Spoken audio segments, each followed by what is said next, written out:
DJ Mukesh mixing Muzaffarpur. अरे ये सौखी अब देखो ना बारात तो आ गए, लेकिन ई बाप रे बा हम तो सोचे हली कि बारात तो बड़ा सुंदर सुंदर होते, हीरो लेखा मुंह होते, लेकिन एको को पढ़ल लिखल नहीं लागो है, सब है बनर मुँहे जैसन।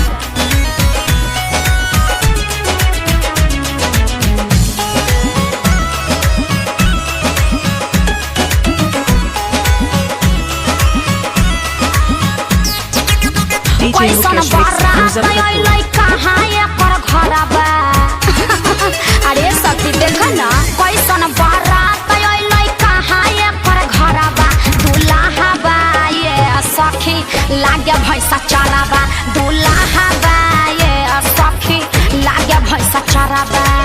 DJ मुकेश बहिन साली बनो है हीरोनिया, वो तो मैं हूँ ही। लड़की की बहिन साली बनो है हीरोनिया, लड़की रे यारबा लाके खसकर हमिया, दुल्हनिया रे यारबा लाके खसकर हमिया। मारेंगे ऐसा पर कि चढ़ जाओगे भैंसा पर।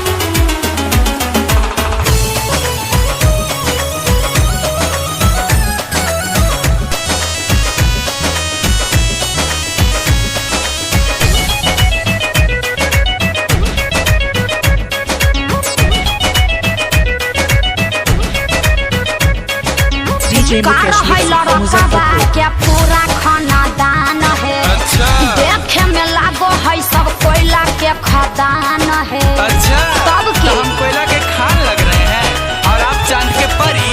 दोसरा के 200 है करो है मजाक रे, सब छौड़ी के है सुर्फ ना खा जैसन नाक रे। अपने तो लागो है बंदर मुहा जैसन। एकरो से सुंदर रखो ही ऐना करनिया। अच्छा चला भीख मांगा। एकरो से सुंदर DJ रखो मुकेश ही ऐना मुजफ्फरपुर। करनिया, लड़की रे यारबा लागे खसकर हनिया। के दूल्हा बा ये सखी लागे भैंसा चराबा। चुप ज्यादा बोलनी तो मार खाएंगे।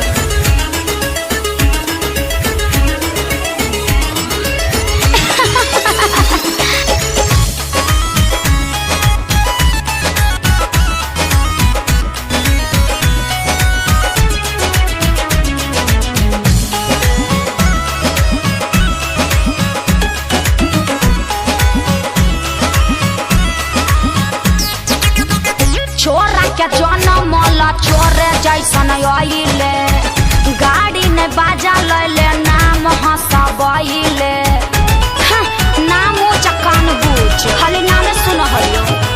काचे खिलल कई पूरी काचे तरह करिया, के? लाजो नहीं लागे एकरा दे है उल्ट गहरिया गहरिया गहरिया।